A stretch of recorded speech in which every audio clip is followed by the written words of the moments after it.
الشاهدين والشاكرين والحمد لله رب العالمين.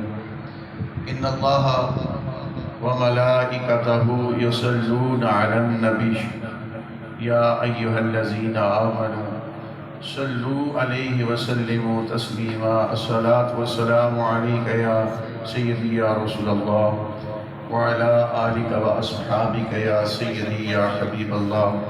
الصلاة والسلام عليك يا سيدي يا رسول الله وعلى آلك وأصحابك يا سيدي يا خاتم النبيين.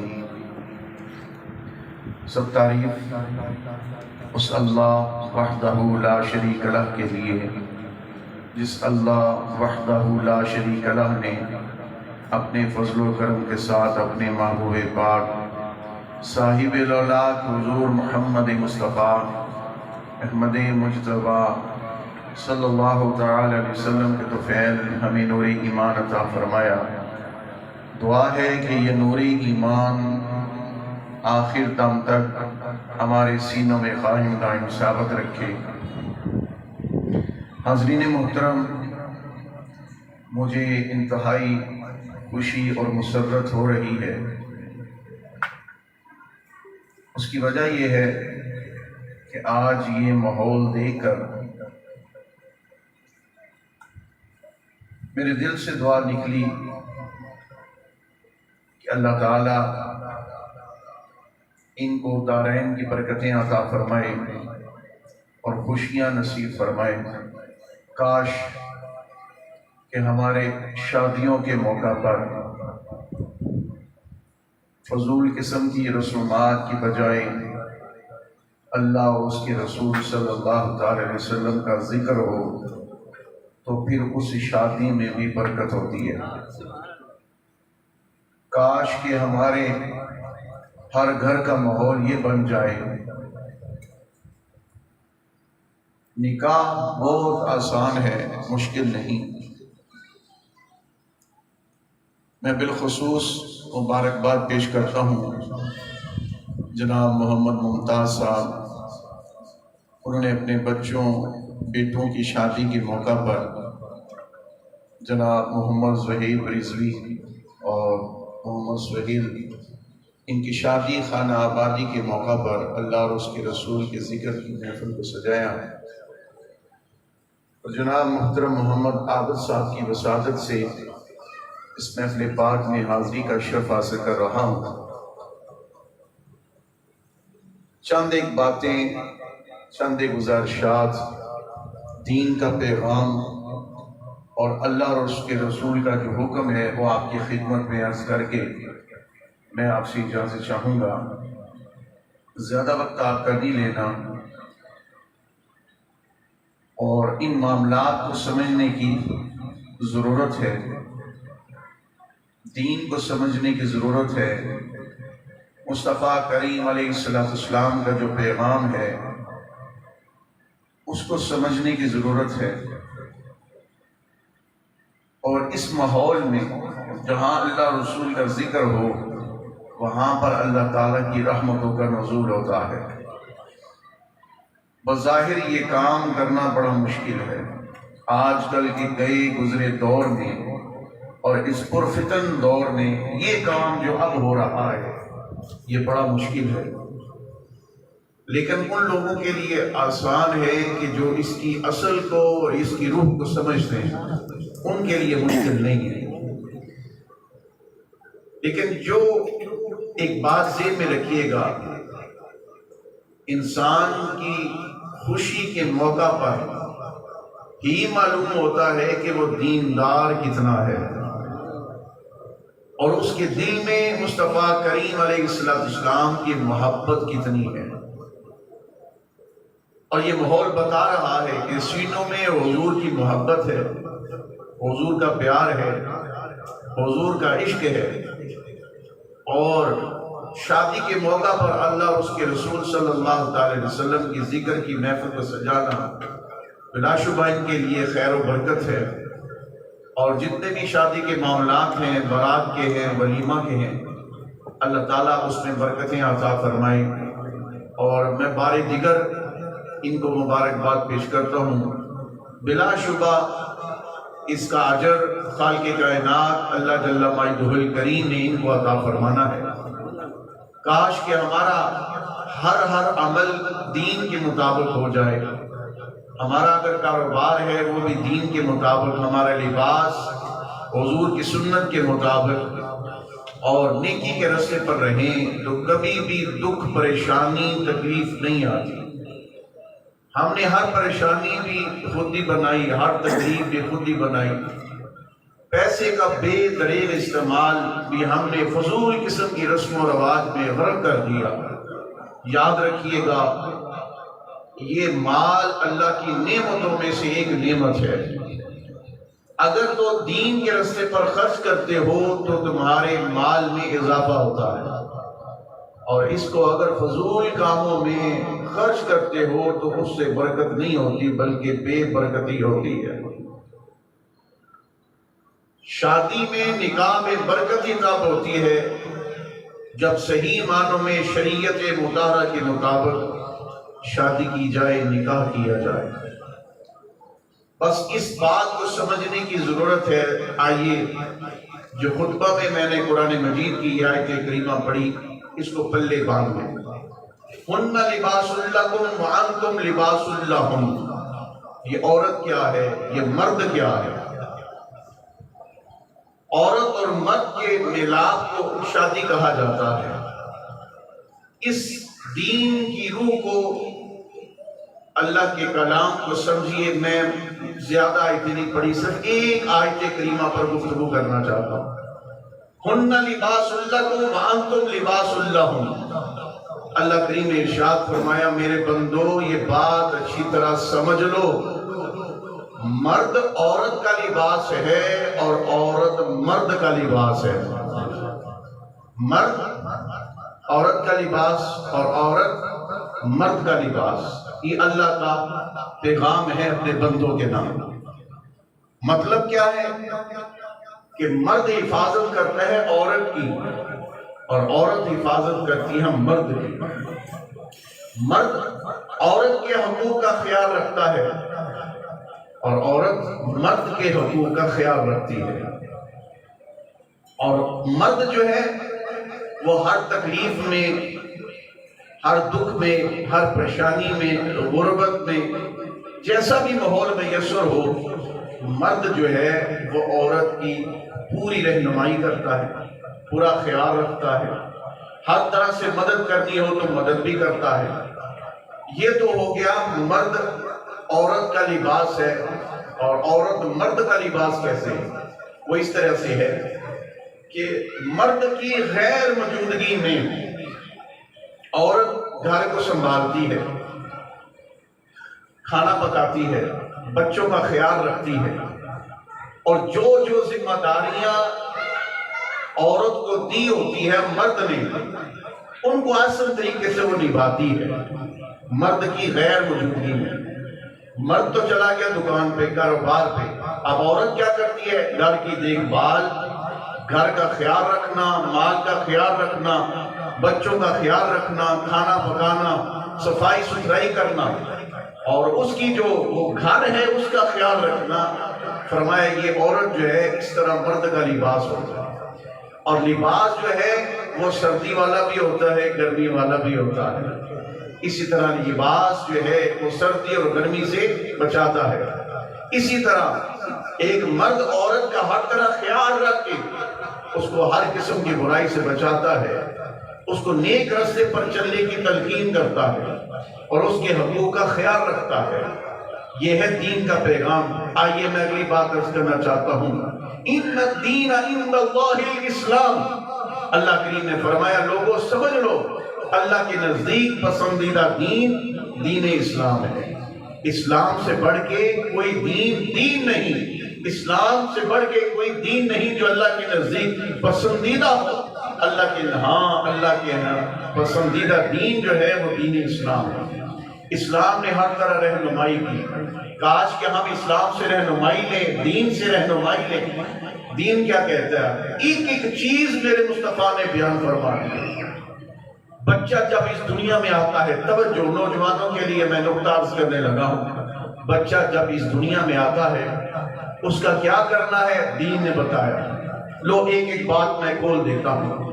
بچہ اس دنیا میں آیا، دین کیا کہتا ہے، مصطفیٰ کا پیغام کیا ہے، حضور کا طریقہ، حضور کا عمل، حضور کی شریعت مطہرہ، حضور کی سنت مبارکہ کیا ہے.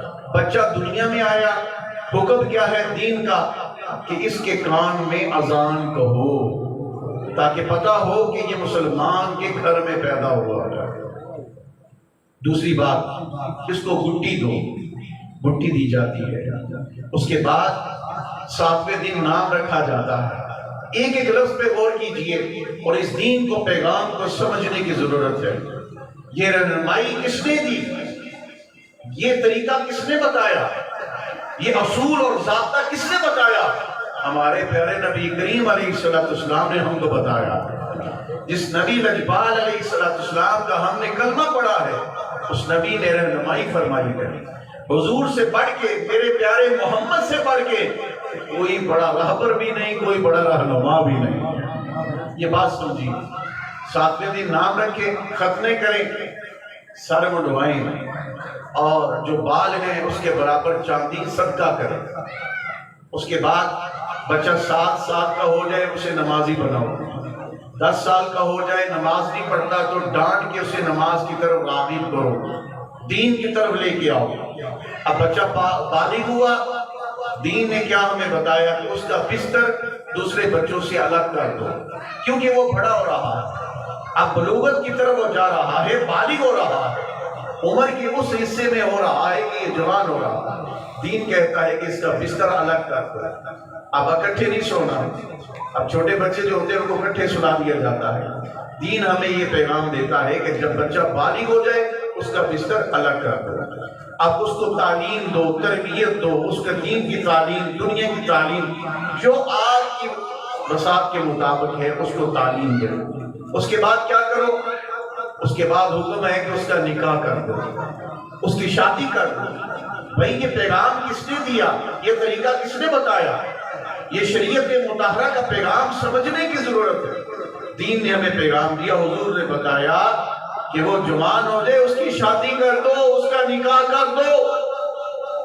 حضور بتا رہے ہیں. اور جب دین ہر طرح سے رہنمائی کر رہا ہے، بچے کی اس دنیا میں آنے سے لے کر شادی ہونے تک، کاروبار تک، اس دنیا سے جانے تک، ایک ایک چیز کی رہنمائی ہمیں دین دیتا ہے، اسلام دیتا ہے، میرے مصطفیٰ کی سنت دیتی ہے، حضور کا طریقہ دیتا ہے. تو ہمیں ان باتوں کو اپنانے کی ضرورت ہے. اب نکاح کر دیں تو ایک بات ذہن میں رکھیے گا، نکاح غیروں کا نہیں بلکہ اپنوں کا طریقہ ہے. اپنوں کا طریقہ ہے، غیروں کا طریقہ نہیں. اور ایک بات ذہن میں رکھیے گا، ہم نے غیروں کی طرف نہیں دیکھنا، ہم نے مدینے والے تاجدار کی طرف دیکھنا. یہ بات ذہن میں رکھیے گا، ہم نے غیروں کی طرف نہیں دیکھنا. اور ایک بات ذہن میں رکھیے گا، جس کے اپنے گھر میں سالن پکا ہو، روٹی پکی ہو، وہ پڑوس میں نہ سالن لینے جاتا ہے نہ روٹی لینے جاتا ہے، کیونکہ اس کے اپنے گھر میں سالن بھی موجود ہے، اس کے اپنے گھر میں روٹی بھی موجود ہے. اور جس کے اپنے گھر میں مشورہ دینے والا ہو وہ باہر سے، غیر سے مشورہ نہیں لے گا بلکہ گھر میں مشورہ کرے گا. اور جس کے گھر میں اگر مشورہ کرنے والا کوئی نہ ہو پھر وہ غیر کی طرف دیکھتا ہے. بس اس اشارے کو سمجھو کہ جب دین اسلام نے ہمیں ہر طرح سے رہنمائی دی ہے، اصول بتائے ہیں، ضابطہ بتایا ہے، قانون بتایا ہے، شریعت مطہرہ کے مطابق زندگی گزارنے کا حکم ہے، تو پھر غیر کی طرف نہیں دیکھنا بلکہ اپنے دین اسلام کی طرف دیکھنا ہے. ہم تو غیر کی طرف تب دیکھیں جب اپنے گھر میں موجود نہ ہو کوئی چیز. بھائی ہمارے گھر میں تو ہر طرح موجود ہے، ہر طرح کی چیز موجود ہے. رہنمائی دین اسلام کر رہا ہے. سنیے گا، میں ایک شادی کا واقعہ، حضور علیہ السلام کے ایک خدمت گزار تھے، حضرت ربیہ بن کعب رضی اللہ تعالیٰ عنہ حضور کے صحابی تھے. تہجد کے وقت میرے مصطفیٰ کریم علیہ السلام کو وضو کروایا کرتے تھے. ایک بات ذہن میں رکھیے گا، حضور علیہ السلام ہر طرح سے اپنی امتی کا خیال رکھتے ہیں. ہر طرح سے اپنی امتی کا خیال رکھتے ہیں، بلکہ حضور علیہ السلام نے اعلان کروا رکھا تھا، لوگوں سنو، اگر میرا کلمہ پڑھنے والا مدینہ شہر میں ہے اور اس کے ذمے کوئی ترکہ ہے، وہ چھوڑ کے اس دنیا سے جا رہا ہے، تو اس کے ترکے کو تقسیم کر دو، اور اگر اس کے ذمے قرض ہے، وہ قرض کوئی اور نہیں ادا کرے گا بلکہ محمد عربی مدینے کا تاجدار ادا کرے گا۔ حضور خیال رکھتے، حضور اپنے امتی کا کلمہ پڑھنے والے کا خیال رکھتے۔ اب حضرت ربیہ رضی اللہ تعالیٰ عنہ حضور کے صحابی ہیں، ربیہ بن کعب، حضور نے ارشاد فرمایا ربیہ شادی کر لے۔ اب تہجد کے وقت حضور کو وضو کرواتے، حضور نے فرمایا ربیہ شادی کیوں نہیں کرتا؟ کہا یا رسول اللہ نہ مال ہے نہ مکان ہے، غریب سا ماڑا سا آدمی ہوں، رشتہ مجھے کون دے گا، شادی کیسے کروں گا؟ شادی کے دے بڑے اخراجات ہوتے ہیں۔ حضور علیہ السلام مسکرائے اور حضور خاموش ہو گئے۔ پہلا دن آیا، دوسرا دن بھی آیا، حضور نے ارشاد فرمایا وضو کروایا حضرت ربیہ بن کعب نے۔ یہ حضرت ربیہ بن کعب وہ ہیں کہ جب حضور کو وضو کرواتے تو ایک دفعہ حضور علیہ السلام کا درہ رحمت جوش میں آیا، حضور نے ارشاد فرمایا سال ربیہ، ربیہ مانگ، کیا مانگتا ہے؟ اب خدمت کرتے تھے حضور کی، وضو کرواتے تھے حضور کو، تو حضور کی خدمت میں عرض کیا یا رسول اللہ صلی اللہ علیہ وسلم، میرے آقا مرافقتک فی الجنہ، جنت میں جہاں آپ کا گھر ہو، آپ کا پڑوسی بن جاؤں، یہی آپ کی بارگاہ سے مانگتا ہوں۔ حضور نے ارشاد فرمایا ربیہ تیری اس بات کو پورا کر دیا جائے گا، افغیر ذالک، اس کے علاوہ بھی اگر کچھ مانگنا ہے تو مانگ لے۔ کہا یا رسول اللہ اس سے بڑھ کے کوئی بات نہیں ہے کہ جنت میں جہاں آپ کا گھر ہوگا، جہاں آپ رہیں گے، یہ غلام بھی آپ کے ساتھ ہی رہے گا۔ نعرہ تکبیر، نعرہ رسالت، نعرہ رسالت۔ تو جو حاضرین محترم آپ کے ساتھ رہے گا۔ حضور نے ارشاد فرمایا ربیہ شادی نہیں کرتا، یا رسول اللہ مکان بھی نہیں، مال بھی نہیں، مجھے کون رشتہ دے گا؟ حضور خاموش ہو گئے۔ تیسرا دن آیا، اب تیسرا دن حضور کی خدمت میں جانے سے پہلے دل میں سوچا کہ حضور نے 2 مرتبہ فرمایا تو آگے سے میں طویلے دیتا ہوں، میرے پاس مال نہیں اور میرے پاس مکان نہیں، میں ماڑا سا غریب سا مسکین سا آدمی ہوں، مجھے رشتہ کون دے گا؟ اب کہا اب حضور پوچھیں گے، تیسرا دن آیا، اب حضور اگر پوچھیں گے تو میں حضور کی خدمت پہ عرض کر دوں گا یا رسول اللہ جیسے آپ چاہتے ہیں ہم ویسے ہی کر لیتے ہیں، جو آپ کی تمنا ہے میں ویسے ہی کر لیتا ہوں۔ اب تیسرے دن حضور کو وضو کروانے کے لیے آئے، اب 2 دن تو حضور نے کہا ربیہ شادی کیوں نہیں کرتا؟ اب تیسرے دن حضور خاموش رہے۔ حضرت ربیہ نے وضو کروایا حضور کو، اور حضور نے وضو کر کے فرمایا ربیہ وضو ہو گیا، اب آپ چلے جاؤ۔ حضرت ربیہ پلٹے، اب دل میں جو بات تھی دل میں رہ گئی۔ اب تیسری مرتبہ حضور پوچھیں گے تو میں یہ کہوں گا یا رسول اللہ آپ جیسا آپ چاہتے ہیں ہم ویسا کر لیتے ہیں۔ اب جب حضور نے فرمایا ربیہ وضو ہو گیا اب چلا جا، حضرت ربیہ پلٹے، آپ دروازے سے نکلنے لگی دھیرے دھیرے قدم کہ میں نے تو بات کرنی تھی حضور سے، لیکن پہلے 2 دن حضور نے پوچھا ہے کہ شادی کیوں نہیں کرتا، اور آپ تیسرا دن آیا تو حضور نے پوچھا ہی نہیں مجھ سے کہ شادی کیوں نہیں کرتا۔ تو اگر حضور کہتے تو میں یہ کہہ دیتا۔ دروازے کی طرف حضرت ربیہ جا رہے ہیں اور مڑ کے پیچھے دیکھا، مدینے کے تاجدار کی طرف دیکھا، اللہ کے محبوب اللہ کے حبیب کریم علیہ السلام کی طرف مڑ کے دیکھا۔ حضور علیہ السلام نے قریب تھا کہ حضرت ربیہ بن کعب دروازے پر جاتے، حضور نے پیچھے سے آواز دی، کہا ربیہ واپس آ جا۔ حضرت ربیہ واپس آئے، حضور مسکرائے، حضور نے ارشاد فرمایا ربیہ بن کعب شادی کیوں نہیں کرتا؟ کہا پہلے 2 دن جو حضور نے پوچھا تھا اور تیسرا دن حضور نے پوچھا، اب لجپالی فرمائی حضور نے پوچھا، اب وہ جواب نہیں دیا کہ یا رسول اللہ مال بھی نہیں مکان بھی نہیں، مسکین سا ماڑا سا آدمی ہوں، مجھے رشتہ کس نے دینا، یہ بات نہیں کی۔ کہا یا رسول اللہ جیسا آپ چاہتے ہیں ہم میں ویسے ہی کر لیتا ہوں۔ حضور نے ارشاد فرمایا سب سے غریب مدینہ میں ربیہ بن کعب تھے، حضور نے ارشاد فرمایا ربیہ بن کعب جاؤ فلاں قبیلے کا سردار ہے اس سے جا کے ملو اور اسے میرا پیغام دو اور اسے یہ کہو کہ اپنی بیٹی کا نکاح میرے ساتھ کر دے، اپنی بیٹی کا نکاح میرے ساتھ کر دے۔ حضرت ربیہ خوشی خوشی گئے، اس قبیلے کے سردار سے جا کے ملے، سلام دعا ہوئی، بیٹھے، حضور کا پیغام دیا، کہا کہ حضور نے فرمایا کہ اپنی بیٹی کا نکاح میرے ساتھ کر دو۔ اب میاں بیوی نے ایک دوسری کی طرف دیکھا، انکار نہیں کیا۔ یہ حضور کے خادم حضرت ربیہ کی شادی کا واقعہ۔ اب حضور کا پیغام پہنچایا حضرت ربیہ بن کعب نے۔ اب میاں بیوی نے ایک دوسری کی طرف دیکھا اور انکار نہیں کیا۔ اور بچے ہر کسی کو پیارے ہوتے ہیں، چاہے بیٹا ہو چاہے بیٹی، بڑے پیارے ہوتے ہیں۔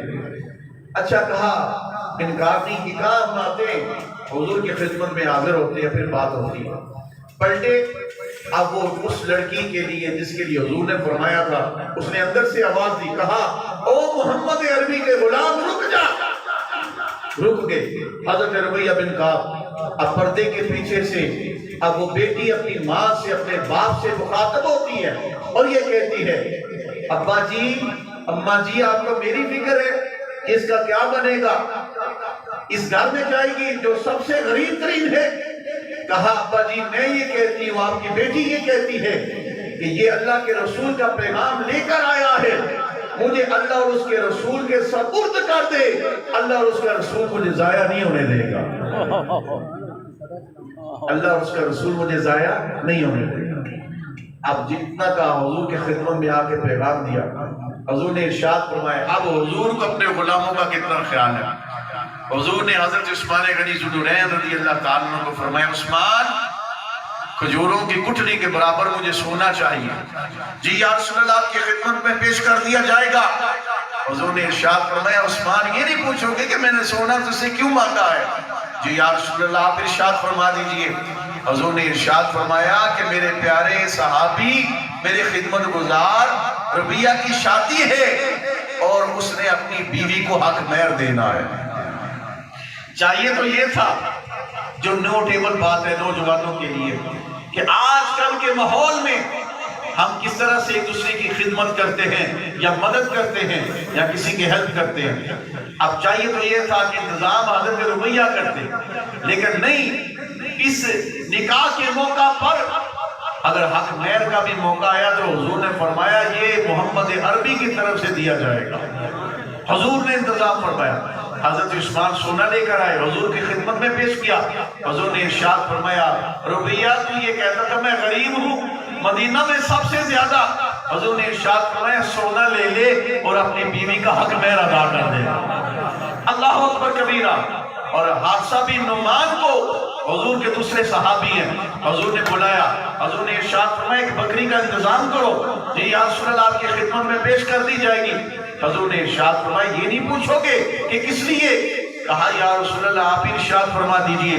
حضور نے ارشاد فرمایا جو بکری کا بچہ تو لے کر آئے گا، اللہ اکبر کبیرہ، یہ ربیہ بن کعب کے ولیمے کا انتظام ہوگا، کھانا پکے گا اس بکری کا، لوگ آئیں گے، ولیمے کا انتظام حضور فرما رہے ہیں۔ اور کریم نے لجپالی فرمائی، حضور نے اپنی جیب سے رقم نکالی، حضور نے ارشاد فرمایا ربیہ یہ عثمان کی طرف سے سونا آ گیا، حق مہر کا بھی انتظام ہو گیا، ولیمے کا بھی انتظام ہو گیا۔ حضور نے ارشاد فرمایا یہ محمد کی طرف سے رکھ لے، اپنی بیوی کے لیے خوشبو بھی لے لینا اور اس کے لیے کپڑے بھی خرید لینا، اپنی بیوی کے لیے خوشبو بھی لے لینا اور کپڑے بھی لے لینا اور اپنی بیوی کو تحفے میں دینا۔ میں قربان جاؤں، حضور علیہ السلام نے حضرت ربیہ بن کعب کے نکاح کے موقع پر دعائے خیر فرمائی۔ حضور نے ارشاد فرمایا یا اللہ ربیہ بن کعب کا نکاح ہے، میں محمد تیری بارگاہ میں یہ دعا کر رہا ہوں کہ اس کو خیر و برکت عطا فرما دے۔ حضرت ربیہ کہتے ہیں پورے مدینہ میں سب سے زیادہ غریب، سب سے زیادہ مسکین میں تھا، نہ اپنا ذاتی مکان تھا، نہ اتنا مال و دولت تھا۔ کہا میرے کریم نے دعا کی ہے، حضور کی دعا کی وجہ سے جب بھی مدینہ میں کسی کو قرض کی ضرورت ہوتی وہ کسی اور کے پاس نہ جاتا بلکہ قرض لینے کے لیے ربیہ بن کعب کے دروازے پر آیا کرتا تھا۔ پورے مدینہ میں اگر کسی کو قرض کی ضرورت ہوتی، پہلے تو خود مسکینی تھی، محمد نے دعا فرمائی تو خیر و برکت عطا فرمائی۔ اللہ کریم نے۔ حاضرین محترم، آخری بات اور میں اپنی بات کو مکمل کر دیتا ہوں۔ نکاح بڑا آسان ہے۔ حضور نے جب حضرت سیدہ طیبہ طاہرہ عابدہ ساجدہ حضرت سیدہ فاطمہ الزہرا سلام اللہ علیہا کا نکاح مسجد نبوی میں فرمایا، حضرت ابو بکر و عمر اس نکاح کے گواہ تھے۔ حضور نے نکاح فرمانے کے بعد جب دعا کی، حضرت علی کا بھی شیر خدا رضی اللہ تعالیٰ عنہ اور حضرت سیدہ فاطمہ الزہرا سلام اللہ علیہا، طبقات ابن سعد میں یہ چیز موجود ہے، سیدہ فاطمہ الزہرا کا سر لیا، حضرت علی کا سر لیا، آپس میں ملایا اور اللہ کریم کی بارگاہ میں دعا کی، اے اللہ اس علی اور فاطمہ میں محبت پیدا فرما دے اور اس کو آپس میں پیار اور الفت جہاد نصیب فرما دے۔ یہ دعا کی حضور نے۔ حضرت سیدہ فاطمہ الزہرا سلام اللہ علیہا، ام المومنین حضرت سیدہ عائشہ صدیقہ رضی اللہ تعالی عنہا، اس سے بڑی اور مثال نہیں ملتی۔ حضور کا جب وصال ہو رہا تھا، اس دنیا سے تشریف لے کر جا رہے تھے، حضرت سیدہ عائشہ صدیقہ رضی اللہ تعالی عنہ کی گود تھی، میرے مصطفیٰ کا سر انور تھا اور حضور علیہ السلام کی روح قدس عظیم سے پرواز کر رہی تھی۔ حضور کا وصال باکمال ہو رہا تھا اور سیدہ عائشہ صدیقہ رضی اللہ تعالی عنہ کی گود تھی۔ حضور نے ارشاد فرمایا، عائشہ جب تم مجھ سے خوش ہوتی ہے نا تب بھی مجھے پتہ چلتا ہے، اور جب تھوڑا سی مزاج میں ایسا ہوتا ہے تب بھی مجھے پتہ چل جاتا ہے۔ حضرت سیدہ عائشہ صدیقہ رضی اللہ تعالیٰ نے کہا، اللہ کے رسول آپ ان چھوٹی چھوٹی باتوں کا خیال رکھتے ہیں۔ حضور نے ارشاد فرمایا، عائشہ جب تم بڑی خوش ہوتی ہے نا تو تو یہ کہتی ہے مجھے محمد کے رب کی قسم ہے، اور جب طبیعت میں تھوڑی سی ایسی ناراضگی ہو تو پھر تم کیا کہتی ہے، مجھے ابراہیم کے رب کی قسم ہے۔ حضرت سیدہ عائشہ صدیقہ رضی اللہ تعالیٰ عنہ نے عرض کی، یا رسول اللہ ایسی ہے؟ کہا یا رسول اللہ جب میں بڑی خوش ہوتی ہوں تو یہ کہتی ہوں مجھے محمد کے رب کی قسم ہے۔ آخری میں بات عرض کرنے لگا ہوں، حضرت سیدہ خدیجہ الکبریٰ رضی اللہ تعالیٰ عنہ، جب حضور کے ساتھ نکاح ہوا، بڑے بڑے امیر لوگوں نے نکاح کا پیغام بھجوایا تھا، لیکن آپ نے نکاح نہیں کیا تھا، شادی نہیں کی تھی۔ حضور علیہ السلام کے ساتھ نکاح ہوا، مالدار کتنی ہے کہ کام کاج کرنے کے لیے 20 کنیزیں موجود ہیں۔ کبھی خود اٹھ کر پانی کا پیالہ بھی نہیں پیا تھا، کبھی گھر کا کام کاج جھاڑو نہیں کیا، لیکن جب حضور سے نکاح ہوا، مالدار تھی، 20 کنیزیں تھی، بہت زیادہ مال تھا۔ اب میں تفصیل میں نہیں جانا چاہتا، لیکن یہاں پہ بڑی تفصیلات ہیں، لیکن میں ایک پوائنٹ عرض کرنا چاہتا ہوں، جب حضور کے ساتھ نکاح ہوا، اپنا جتنا مال تھا سارے کا سارا حضور علیہ السلام کی خدمت میں پیش کر دیا۔ حضور علیہ السلام نے ظہر سے لے کے عصر کے درمیان تک جتنا وقت ہوتا ہے، اس وقت میں حضور علیہ السلام نے سارے کا سارا مال سیدہ خدیجہ الکبریٰ رضی اللہ تعالی عنہا کا جتنا مال تھا وہ غریبوں میں، یتیموں میں، مسکینوں میں بانٹ دیا تھا۔ اب زبان پر یہ نہیں آیا کہ اللہ کے رسول آپ نے مال میرا اور تقسیم آپ نے کر دیا، غریبوں، یتیموں، مساکین کو دے دیا، نہیں، شاکر رہی، صابر رہی، رضا پر راضی رہی۔ اور پھر 20 کنیزیں رکھنے والی سیدہ خدیجہ الکبریٰ رضی اللہ تعالی عنہا، ایک وقت ایسا آیا کہ پھر جب کپڑے پہنے تو 20 پہ بند جو تھے وہ کپڑوں کے اوپر لگے ہوئے تھے، لیکن زبان پہ کبھی شکوہ نہیں آیا، شکایت نہیں آئی۔ حضور کے گھر میں موجود ہے، کاش کہ آج کی خواتین، عورتیں اس بات کو سمجھ لیں اور اس سیرت کو پڑھ لیں۔ حضرت سیدہ خدیجہ الکبریٰ رضی اللہ تعالی عنہا 20 پہ بند لگے۔ اب پہلے اٹھ کر کبھی پانی کا پیالہ نہیں پکڑا تھا، لیکن جب حضور کے گھر میں آئی پھر کام کاج کیا، شادی ہوئی کام کاج کیا، گھر میں جھاڑو دیتی، برتن دھوتی، کھانا تیار کرتی، گھر کی صفائی ستھرائی کا خیال رکھتی۔ حضور نے جو ذمہ داریاں عطا کی تھی ان ذمہ داریوں کو پورا کرتی۔ اب کھانا بنا رہی ہیں حضرت سیدہ خدیجہ الکبریٰ رضی اللہ تعالیٰ نے کچن میں کھانا بنایا۔ اب کھانا بناتے بناتے جو کوک ہوتے ہیں ان کو پتا ہے کہ جسم پر چیزیں لگ جاتی ہیں، کبھی پانی گر گیا، کبھی لہسن کا کوئی چیز گر گئی، کبھی کوئی چیز، کبھی ہلدی گر گئی، کبھی نمک گر گیا، کبھی گھی گر گیا۔ یہ جو کھانا پکانے والے ہیں کوک وہ جانتے ہیں یا گھر میں جو کام کاج کرنے والی خواتین ہیں وہ جانتی ہیں، اب کپڑوں پہ اسی طرح کھانے پکایا ہوا تیار کیا، ٹرے میں حضور کے لیے کھانا تیار کر کے لے کر آ رہی۔ ادھر حضرت سیدہ خدیجہ الکبریٰ کچن سے چلی، حضور کے لیے کھانا لے کر آئی۔ ادھر حضرت سیدہ خدیجہ چلی، ادھر سے اللہ کریم نے جبریل کو حضور کی خدمت میں بھیج دیا۔ جبریل حضور کی خدمت میں آئے۔ اب حضور علیہ السلام کی خدمت میں جب جبریل آئے تو سلام اللہ کا، بعد میں کہا یا رسول اللہ، اللہ کریم فرماتے ہیں جب آپ کی یہ زوجہ، یہ گھر میں جھاڑو دینے والی، یہ عورتوں کے لیے بہت بڑی اس میں وصیت ہے، نصیحت بھی ہے اور اسوہ حسنہ بھی ہے، حضرت سیدہ خدیجہ الکبریٰ رضی اللہ تعالیٰ، گھر میں جھاڑو دیا، کام کاج کیا، گھر کی صفائی ستھرائی، کھانا تیار کر کے حضور کے لیے لے کر آئی۔